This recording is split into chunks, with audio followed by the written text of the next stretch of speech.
오늘은 두 번째 시간 고백으로 함께 교회되다, 고백으로 함께 교회되다라는 말씀 제목을 가지고 말씀 나누도록 하겠습니다. 교회 안에는 다양한 그런 소리들이 등장하죠.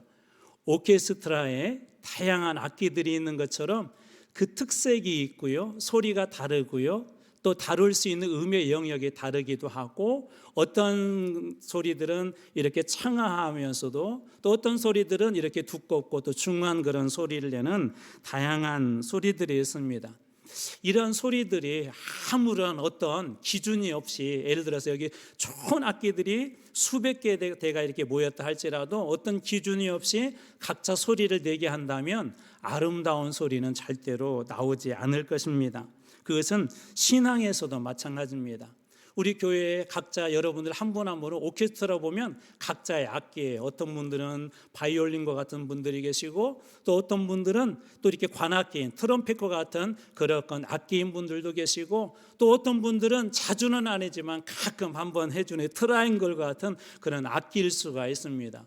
그런데 예를 들어서 트라이앵글이 그러는 거예요. 나처럼 차다가 시간 날 때 한 번만 이렇게 딱 쳐야지 왜 바이올린 너는 계속하냐? 그것은 올바른 게 아니야 라고 말할 수 없죠.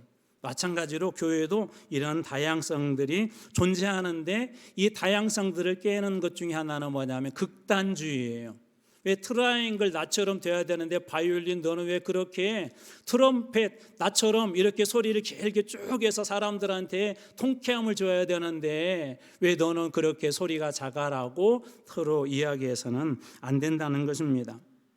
이러한 것은 우리 성경이나 우리 신앙생활에서도 모든 부분들에 이렇게 적용이 되기도 하는데요, 초대교회부터 교회는 늘 이런 갈라짐, 분열, 갈등에 대한 위험들이 있었어요. 그래서 가장 크게 기준으로 삼았던 게 뭐냐면, 교회를 위협했던 게 뭐냐면 이단들이었습니다. 소위 이제 영주주의 같은 그런 이단들인데, 이들의 그 특징이 있어요. 첫 번째로는 기성교회를 부정을 합니다. 기성교회들은 이게 틀렸다는 거예요. 진짜 교회가 아니라는 겁니다. 두 번째로 기성교회 목회자들을 부인합니다. 일반적으로 이 두 가지가 특징이고요. 세 번째로 교회 질서에 대해서 부정을 해요. 또 거기에다 가장 심각한 건 뭐냐면 성경을 자의적으로 자기들 편한 대로 이렇게 해석을 합니다. 극단적으로 가다 보니까 교회하고는 완전히 달라지죠. 그래서 초대교회가 이런 것들, 이런 중에서도 교인들도 얼굴 색깔들도 인종도 다르고 또 성격도 다르고 교회마다 어떤 특성들이 있는데, 이런 교회가 어떻게 하나 될 수 있을까? 우리가 하나 될 수 있는 이 교회로 어떻게 나갈 수 있을까라고 초대교회가 고민하던 중에 이런 이단들에 대해서도 경계하고 교회가 바르게 서기 위해서 맞는 것이 바로 신앙 고백이라는 것입니다. 신앙 고백. 그래서 우리가 신경이라고도 하기도 하고, 이런 많은 교리들, 신앙 고백들이 이 초창기에 나오기도 하죠. 오늘날에도 마찬가지입니다. 우리 교회들이 하나 될 수 있는 건 이런 다양한 소리, 어떤 한 소리로만 가야 된다, 트럼펫 소리로만 가야 된다, 그렇게 해서는 하나가 될 수가 없죠. 그래서 오늘 우리에게도 중요한 것이 뭐냐면 바로 이런 신앙의 고백에 대한 것들이 아주 중요하다는 거예요. 우리나라에도 교단과 교파들이 많이 있습니다. 여러 가지 이유로 다양한 교단들이 생기고 교파들이 생기고 또 심지어 이단들까지 생겼는데, 이것을 가장 중요하게 기준으로 삼는 게 있어요. 신앙 고백. 그들이 성경에 기본을 둔 신앙 고백의 근거를 하고 있느냐? 그러면 교단이 다르더라도 우리는 한 교회로 봅니다. 큰 덩어리를 볼 때 한 교회, 한 몸 공동체로 봐요. 그래서 이 신앙 고백은 이 한국 교회가 분열되어지고 갈라지고 또 세계교회 갈등 중에 있을 때도 교회를 하나로 묶었던 아주 중요한 요소가 바로 이 신앙의 고백들이었었습니다.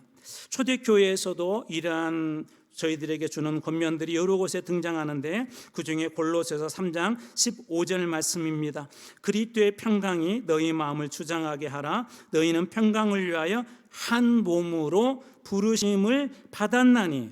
왜 사도 바울은 골로새 교회에 너희들은 한 몸으로 부르심 받은 교회다. 너희들 다양한 사람들이 있고 다양한 주장들이 있고 다양한 생각들이 있지만 왜 한 몸으로 부르심 받은 교회라고 이렇게 강조했을까요? 초대교회 안에도 자꾸 이렇게 갈라짐, 그런 갈등들이 있었어요. 그래서 사도 바울을 통해서 주님께서 그렇게 말씀하시는 거예요. 너희들 다양성은 있지만 한 몸으로 부름받은 교회다라고 그렇게 말씀해 주셨던 것이죠. 바로 이 한 몸이 될 수 있는 아주 중요한 기준을 제시하는 것이 바로 오늘 그 본문의 그 말씀입니다. 그래서 오늘 본문을 통해 우리는 세 가지 중요한 교훈을 나누게 될 터인데, 첫 번째, 신앙 고백 위에 세워질 때 교회는 하나 될 수 있다는 것. 두 번째, 진리 대신 예수 그리스도의 반석 위에 세워진 교회, 하나 된 교회를 흔들 수 없다는 것을 배우게 될 것이고요. 세 번째, 우리 교회가 하나 되고 이 한 몸이 되었을 때 주시는 그 축복에 대해서 여러분들과 함께 나눠 보려고 합니다. 자, 그렇다면 우리는 어떻게 함께 하나 되는 교회가 될 수 있을까요? 첫 번째는 신앙 고백으로 하나가 된다는 것입니다. 오늘 말씀의 13절 앞부분입니다. 예수께서 빌립보 가이사라 지방에 이르러, 자, 오늘 제가 읽어드린 이 13절 말씀에 보면 이 말씀의 배경 지역이 어디라는 걸 알 수가 있죠. 한번 그대로 한번 보세요. 빌립보 가이사라고 하는 지방에서 예수님께서 말씀하셨구나라는 것을 알 수가 있습니다. 이 가이사라 빌립보는 어떤 곳이냐면 로마 황제가 가이사라고 하잖아요. 이 가이사를 위해서 세운, 우리 여러분들은 세계사에서 어떻게 배우냐, 우리 시저라고 배우죠. 시저, 그게 가이사인데 우리 성경에서는 가이사라고 되어 있는데, 로마 황제 가이사를 위해서 헤롯 필립이 세운 도시예요. 그러니까 황제를 위해서 세운 도시입니다. 대개 이런 도시에는 어떤 숭배 사상이 강하냐면 첫 번째, 황제 숭배 사상이 아주 강해요. 그러니까 지금 예수님께서 말씀하시는 장소는 황제 숭배가 어느 정도 충분히 있었을 것이라는 걸 여러분 상상하시면 돼요. 두 번째, 여기에는 판이라고 하는 신이 있는데 거대한 동굴에다가 신전을 만들어 가지고 최대 엄청 큰 판이라는 그런 우상을 섬기는 이 도시가 바로 이 빌립보 가이사라였던 것입니다. 다시 말해서 세상의 힘도 크게 작동을 하고 또 우상의 영적인 그런 악한 힘들도 작동하고 있는 곳이 바로 이 가이사라 빌립보입니다. 그런데 이곳에서 예수님이 좀 위험한 질문을 하죠. 어떤 질문을 합니까? 13절 뒷부분입니다. 제자들에게 물어 이르시되 사람들이 인자를 누구로 하느냐? 예수님이 제자들에게 이 우상 숭배의 도시, 그 다음에 황제 숭배가 강한 그곳에서 사람들이 나를 누구라고 하는지 제자들에게 물어보는 거예요. 예수님께서. 제자들은 그때 이렇게 사람들의 이야기를 전합니다. 14절, 이르되 더러는 세례 요한, 더러는 엘리야, 어떤 일은 에레미야나 선지자 중에 한 명이라고 사람들이 말합니다. 세례 요한, 엘리야 혹은 에레미야 혹은 선지자 중에 예수님을 한 명이다라고 그렇게 이야기합니다. 이 이야기가 틀린 이야기는 아니죠. 근데 예수님이 더 중요하게 물어요. 여러분, 사람들이 예수님을 어떻게 이야기하는 것도 중요하지만 우리 교회에서 예수님에 대해서 아무리 이렇게 이야기해도 교회에서 그렇게 이야기한대 라는 그것도 중요하지만 가장 중요한 게 뭐죠? 자신의 고백 아닙니까? 예수님에 대한 고백 아닙니까? 그래서 예수님께서 이렇게 물어요. 자, 그렇다면 너희는 나를 누구라고 여기느냐 말하느냐라고 15절에 이렇게 묻습니다. 이르시되 너희는 나를 누구라 하느냐? 사람들이 알겠어. 엘리야, 에레미야 혹은 어떤 선지자 중에 한 명이라고 말하는데 알겠어. 그런데 중요한 건 너희들은 나를 누구라 하느냐? 여러분, 구원은 부모님이 구원받았다고 해서 자식들이 구원받는 게 아니라 가장 중요한 것은 나의 고백이에요. 나의 신앙의 고백입니다. 예수님이 지금 그것을 얘기하는 거예요. 너희들은 나를 누구라 하느냐? 여기 너희는 이렇게 해석해 보셔도 돼요. 교회라고 여기는 너희들은 나를 누구라 하느냐? 그때 베드로가 그 위대한 고백을 하죠. 16장 16절입니다. 이 말씀은 같이 한번 우리 큰 소리로 읽어보겠습니다. 자, 시작.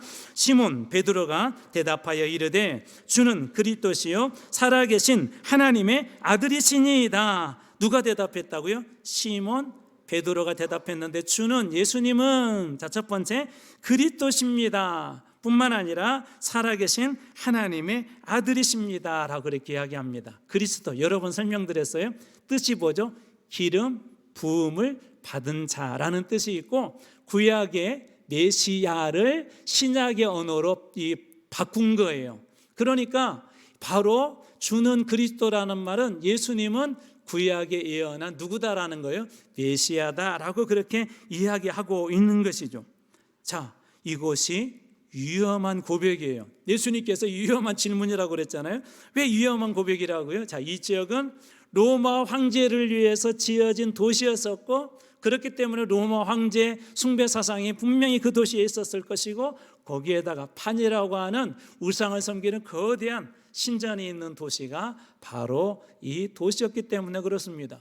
황제, 왜 이 황제를 특별히 숭배하고 황제를 제일로 도는 이 도시에서 이 고백이 위험한 것일까요? 바로 그리스도 메시아라는 그 단어 때문에 그렇습니다. 왜 그러냐면 기름을 부음 받는 삼중직이 있다고 그랬죠. 제사장, 선지자, 그리고 누구죠? 왕이죠, 왕. 그러니까 이걸 어떻게 오해할 수도 있죠. 예수님 당신은 그리스도입니다 라는 그것은 예수님 당신은 선지자입니다, 당신은 제사장입니다 라는 그런 고백이기도 하지만, 당신은 왕입니다 라는 그런 고백이기도 해요. 자, 왕이 있는데, 지금 황제가 있는데 당신은 왕입니다 라고 이렇게 고백한다는 것은 상당히 위험성이 있는 것이죠. 이것은 자칫 잘못하게 되면 황제에 반항하는 격이 되어서 큰 어려움을 당할 수도 있는데, 이 베드로는 담대하게 그 고백을 합니다. 여러분 그런 경험 있으세요? 이렇게 사회에 가서 특별히 남자들 이렇게 직장 생활을 시작하면서 회식을 이렇게 하는데, 혹은 군대를 이렇게 들어갔는데 회식을 하는데 전부 다 술잔을 이렇게 돌려요. 그럴 때 저는 그리스도인입니다, 우리 교회는 전통적으로 술을 마시지 않습니다, 그래서 마실 수 없습니다 라고 그렇게 말하기가 쉬워요, 어려워요? 속으로 대답하지 마시고 다 들려요. 어렵죠. 일반적으로 쉽지 않아요. 왜 그러냐면 그러는 순간에 저는 그리스도인이라 술을 마시지 않습니다 그러는 순간 혹시 윗분들이 밉게 봐가지고 직장에서 괴로움을 당한다거나 나중에 승진할 때 탈락할 수도 있지 않을까, 그런 어떤 두려움이 있고 직장 생활이 어렵겠구나라는 그런 수많은 상상이 머릿속에 순간 오가죠. 이 고백이 쉽지 않다는 거예요. 그런데 이 베드로는 그렇게 고백을 합니다. 어떻게 이 베드로는 그렇게 고백할 수 있었을까요? 그 중요한 이유가 17절에 있습니다. 예수께 대답하여 이르시되 바요나 시몬아 내가 복이 있도다. 이를 내게 알게 한 이는 혈육이 아니요 하늘에 계신 내 아버지시니라. 예수가 그리스도라는 걸 알게 한 것은 내가 지식으로 안 것이 아니라, 내가 경험으로 안 것이 아니라 누가 알게 해주셨다는 거예요? 하늘에 계신 내 아버지. 이걸 바꿔볼게요. 계시로 내가 알게 된 것이다 라고 그렇게 이야기합니다. 인간의 경험이나 지식에서 나온 것이 아니라 하나님께서 깨닫게 해주셨다는 거예요. 여러분 하나님의 그 말씀을 우리가 이렇게 읽어가고 그 말씀을 우리가 삶 속에 받아들일 때 중요한 게 뭔지 아세요? 하나님께서 깨닫게 해주시는 은혜예요. 여러분 지난 한 주간 동안 말씀과 만나시면서 하나님께서 깨닫게 해두셨나요? 그 말씀 속에 여러분 아멘하게 해두셨나요? 그럴 때 이게 내 지혜와 내 지식과 내 감정이 아니라 성령님께서 이렇게 깨닫게 해주시는 거예요. 하나님께서 그 말씀이 정말 주님이 이렇게 역사하셨구나 믿어지게 하시는 거예요. 내가 가지고 있는 경험과 지식이 아니라 하나님께서 깨닫게 해주시는 거예요. 저는 우리 교회 우리 성도님들이 말씀을 들을 때 목사님이 앞에서 아무리 설교를 잘하고 말을 잘하고 그래서 내가 깨달아졌다가 아니라 성령님께서 하나님께서 그 말씀에 깨달아서 정말 예수님이 살아계시는구나, 예수님의 내 인생을 구원해 주셨구나, 예수님께서 나를 이렇게 세워주셨구나, 이 깨달음의 계시가 여러분들에게 느낄 주님으로 축원합니다.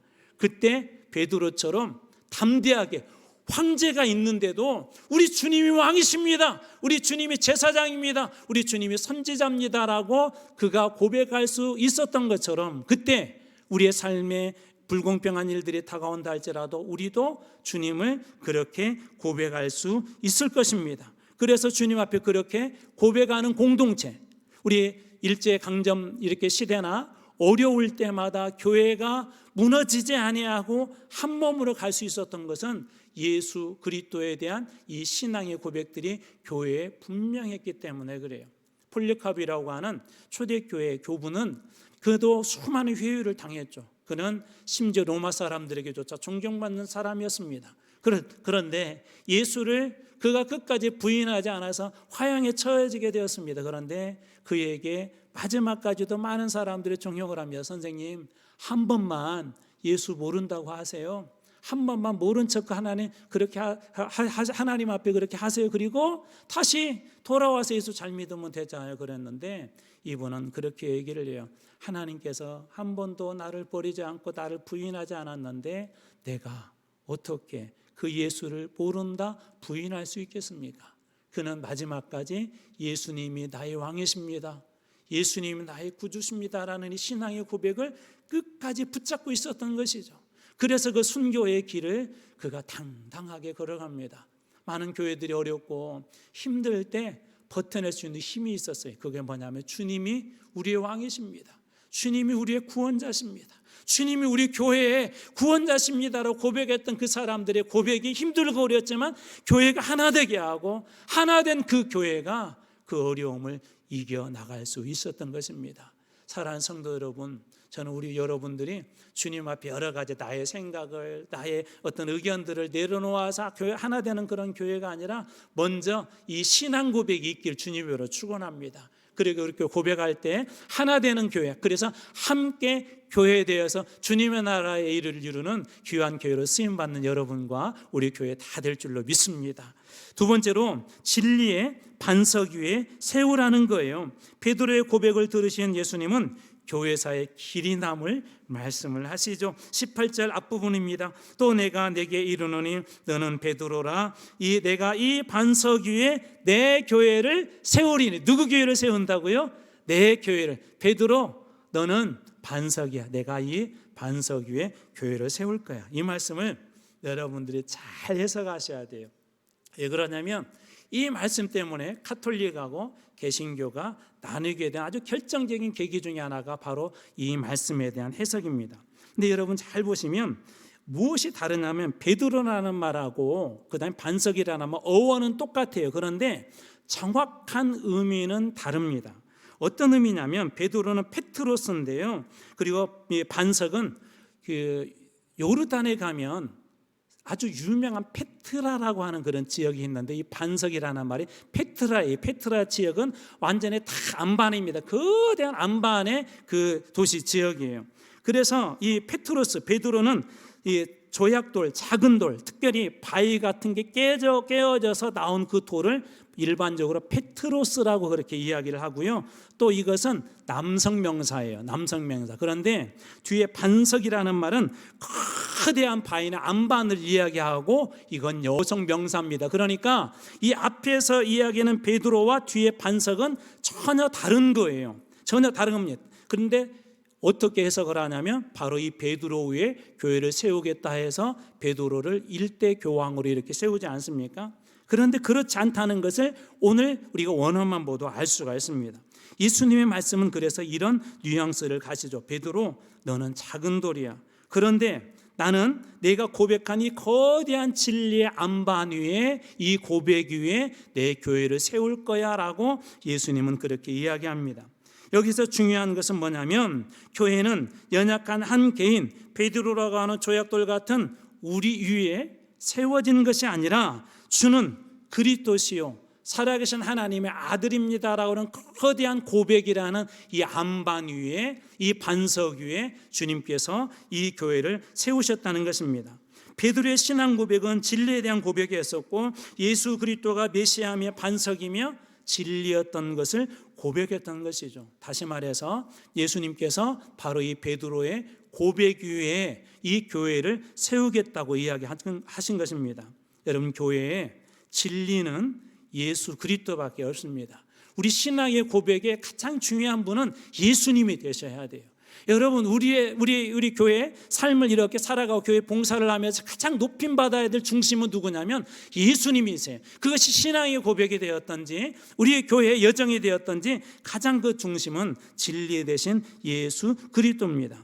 우리 각자라는 조약돌이 예수 그리스도라는 거대한 안반 위에 함께 지어져가는 그런 교회, 내 생각과 내 경험과 내 지식과 이 모든 것들을 다 내려놓고 이 진리 대신 예수 그리스도 안에 이 교회가 세워질 때 흔들지 못한 그런 교회가 될 것입니다. 마태복음 7장 25절입니다. 비가 내리고 창수가 나고 바람이 불어 그 집에 부딪히되 무너지지 아니하나니 이는 주추를 어디에 놓았다? 반석 위에 놓은 까닭이. 우리 교회를 흔들지 못할 중요한 이유가 있습니다. 우리 교회는 예수 그리스도의 반석 위에 세워졌기 때문에 그렇습니다. 여러분, 바람이 거대한 나무를 흔들 수는 있지만 뿌리채 뽑힐 수 없는 이유는 그 뿌리가 깊이 내리고 있는 것처럼 바람이 작은 집들을 흔들 수 있습니다. 그러나 반석 위에 지은 집이 결코 흔들리지 않은 것처럼 반석 위에 세워진 교회는 결코 흔들리지 않을 것입니다. 뿐만 아니라 18절 뒷부분은 이렇게 이야기합니다. 음부의 권세가 어떻게 하지 못할 거라고요? 이기지 못할 것이다. 사단의 공격, 그것이 지옥과 같은 공격이라 할지라도 결코 흔들지 못한 그런 교회가 될 것이다. 그렇게 이야기합니다. 사랑하는 성도 여러분, 저는 우리 교회가 그렇게 지어져 가고 있는 교회인 줄로 믿습니다. 여러분 한 분 한 분이 믿음으로 고백하고 예수 그리스도를 주로 삼고 지어져 갈 때 하나님께서 우리 교회를 전혀 누구도 아무도 흔들 수 없는 반석 위에 세운 그런 교회로 하나님께서 세워줄 줄로 믿으시기 바랍니다. 반석 위에 세운 교회로 쓰임받는 여러분과 우리 교회 될 줄로 믿습니다. 마지막 세 번째로 함께 교회가 될 때 주시는 축복들이 있다는 거예요. 약속들이 있습니다. 19절입니다. 내가 천국 열쇠를 내게 주리니 내가 땅에서 무엇이든지 매면 하늘에서도 매일 것이요 내가 땅에서 무엇이든지 풀면 하늘에서도 풀리리라. 이 말씀에 대한 해석은 정말 많은 은혜들이 한 절의 말씀이 있는데 저는 오늘 그 중에 하나만 떼어서 여러분들하고 말씀드리려고 합니다. 여기 보면 천국 열쇠를 4개 주었대요. 베드로는 교회를 대표하는 사람이어서 다시 말해서 천국 열쇠를 그럼 누구한테 주었다는 거죠? 교회에 준 거죠. 그렇죠. 주님의 약속은 뭐냐면 이 천국 열쇠를 교회에 주셨대요. 이 천국 열쇠의 기능이 뭐냐면 후반에 보면 내가 땅에서 무엇이든지 매면 하늘에서도 매일 것이고 땅에서 무엇이든지 풀면 땅에서도 풀릴 것이다 하면서 그렇게 이야기하면서 18장 18절에도 같은 말씀을 되새기고 있는데요. 진실로 너희에게 이르노니 무엇이든지 너희가 교회가 땅에서 매면 하늘에서도 매일 것이요 무엇이든지 땅에서 풀면 하늘에서도 어떻게 될 것이다? 풀릴 것이다 라고 그렇게 얘기해요. 너희가 교회로 해석하셔도 괜찮아요. 그리스도인들로 해석하셔도 괜찮습니다. 여기에 매고 푸는 그런 권세를 랍비들, 유대 랍비들은 이것을 이렇게 해석을 해요. 맨다는 것은 금지를 의미한다라고 해석을 하고요. 푼다라는 것은 허용을 의미한다라고 그렇게 이야기해요. 교회가 무엇이든지 이 땅에서 하나님 앞에 매면 하나님께서 그것을 금지시키겠다는 거예요. 더 이상 그렇게 하지 못하도록. 교회가 땅에서 무엇이든지 풀면 하나님께서 길을 열어주시겠다는 것입니다. 그 말씀을 우리가 어디에서 이렇게 볼 수 있냐면요, 이 초대교회에 특별히 베드로가 옥에 갇혔을 때 일로 한번 돌아가 봐야 될 것 같습니다. 사도행전 12장 5절 이에 베드로는 옥에 갇혔고 교회는 그를 위하여 간절히 하나님께 기도하였다. 자, 묶였죠. 옥에 이렇게 갇혔는데 교회는 그를 위해서 땅에서 무슨 일을 해요? 푸는 일을 하죠. 하나님 앞에 어떻게 풀어요? 기도로 풀죠. 간절히 하나님 앞에 기도했대요. 그랬더니 7절 말씀 12장 7절은 이렇게 이어집니다. 호련히 주의 사자가 나타나매 옥중에 광채가 빛나며 또 베드로의 옆구리를 쳐 깨워 이르되 급히 일어나라 하니 쇠 사슬이 그 손에서 벗어진지라. 매인 것이 풀어진지라. 이 땅에서 풀면 하늘에서도 풀릴 거다 하는 그 말씀처럼 사도행전에서도 이런 역사들이 일어납니다. 이걸 어디에 주셨다고요? 어디에 주셨다고요? 교회에 주셨어요. 여러분, 우리가 모이는 이 교회 가운데 하나님께서 그 권세를 주셨다는, 너희들이 땅에서 무엇이든지 매면 하늘에서도 매일 것이고 땅에서 무엇이든지 풀면 하늘에서도 풀릴 것이다 라고 이렇게 이야기합니다. 여러분, 사단이 그렇다면 무엇을 좋아할까요? 이렇게 함께 교회가 될 때 함께 교회다운 교회가 될 때 우리가 이 땅에서 주님의 이름으로 기도하면 사단의 권세도 주님께서 결박해 주시겠다는 거예요. 여러분, 사단이 그렇다면 무엇을 좋아하고 무엇을 두려워하겠습니까? 함께 교회되는 것을 사단이 두려워하겠죠. 왜요? 하나님께서 주신 이 기도의 권세, 영적인 권세, 성령의 능력, 성령의 그 충만함에 이 은혜를 가지고 이 땅에서 배우면 하늘에서도 매이니까 가장 누가 두려워하게? 사단이 두려워하지 않겠습니까? 그래서 사단이 하는 일들이 뭐예요? 한마음 되지 못하게 하는 거예요. 사단이 주는 게 뭐예요? 그냥 혼자 교회 가면은 막 이것저것 번거로우니까 혼자 교회 그냥 열심히 다니면 되지, 예배 잘 드리면 되지, 자꾸 혼자 신앙생활하게 하고 자꾸 아웃사이드로 가게 하고 하나 되지 못하게 합니다. 성경은 분명하게 우리 교회를 사도 바울을 통하여서도 여러 곳에서 이야기하지 않습니까? 교회를 한 몸으로, 한 몸에 붙어있는 지체로 다양한 모습으로 불러주셨다, 그렇게 이야기합니다. 그리고 그 교회에게 너희 교회에 내가 천국 열쇠를 주어서 너희들이 이 땅에서 메어봐. 그러면 하늘에서도 메일 거야. 너희들이 이 땅에서 간절히 기도해봐, 풀어봐. 그러면 하늘에서도 풀릴 것이다 라고 그렇게 이야기합니다. 국내 선교를 떠납니다. 그런 기대를 합니다. 하나님, 저희들이 가는 이 40여 명의 걸음들이 그 땅에 가서 푸는 역사가 일어나게 해주십시오. 그 지역의 산악마을에 예수 그리스도 알지 못했던 사람들이 그 모든 악의 영들로부터 그들이 다 풀려서 예수 그리스도 안에서 자유함을 누릴 수 있는 그런 은혜를 달라고, 우리가 풀면서 하나님 앞에 기도하면서 풀며 나갈 때 풀리는 역사들이 일어나게 될 줄로 믿습니다. 전교연 수련을 준비 중에 있습니다. 이런 마음으로 준비했으면 좋겠습니다. 하나님, 이번 전교연 수련을 통해서 우리 성도들 중에 사람의 힘으로 풀 수 없는 일들 중에 있는 분들이 지금 몇 분이 계세요. 절망적인 상황에 있는, 어느 누구도 도와줄 수 없는 그런 상황 중에 있는 분들이 계세요. 오늘 말씀을 믿고 하나님 주님께서 약속해 주신 이 말씀 붙잡고 제가 가서, 아니 우리 교회가 가서 함께 기도로 풀어보겠습니다. 하나님 앞에 내려놓아 보겠습니다. 하나님, 이 문제 풀어주십시오라고 주님 앞에 내려놓을 때 그 성도의 가정에, 그 부분의 육신의 건강이, 그의 삶의 인생이 다 풀리는 역사들이 일어나게 될 줄로 믿습니다.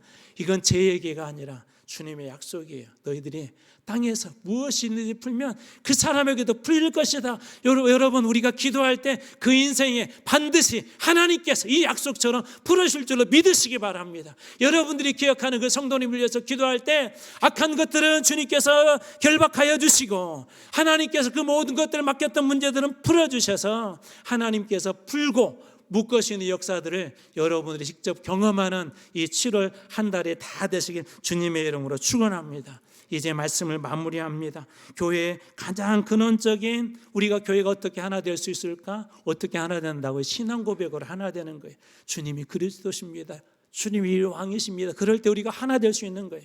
내가 왕입니다. 그건 절대 하나 되지 않습니다. 여러분의 이 고백이 회복되시길 바랍니다. 두 번째로, 우리는 연약한 개인이지만 예수 그리스도라는 진리의 반석 위에 함께 세워진 교회가 될 때 음부의 권세도 흔들 수 없는 그런 교회라는 말씀을 나누었습니다. 세 번째로, 그 교회신 축복, 천국 열쇠를 내게 주리니 너희가 땅에서 무엇이 있는지 베면 하늘에서도 매일 것이요, 너희가 땅에서 무엇이 있는지 풀면 하늘에서도 풀릴 것이다. 이 축복의 권세를 교회에 주셨다고 하는데, 이 권세를 여러분들이 잘 사용하여서 이번 여름이 우리 성도들의 묶였던 그 삶들이 다 풀리고, 여러분 인생에 힘들고 어려웠던, 그동안 풀지 못했던 그 숙제 같은 것들이 다 새로워지게 되는, 완전하게 되는 새로운 반석 대신 예수 그리스도로 말미암아 새로운 길이 열리는 이번 여름 다 되시길 주님의 이름으로 축원합니다.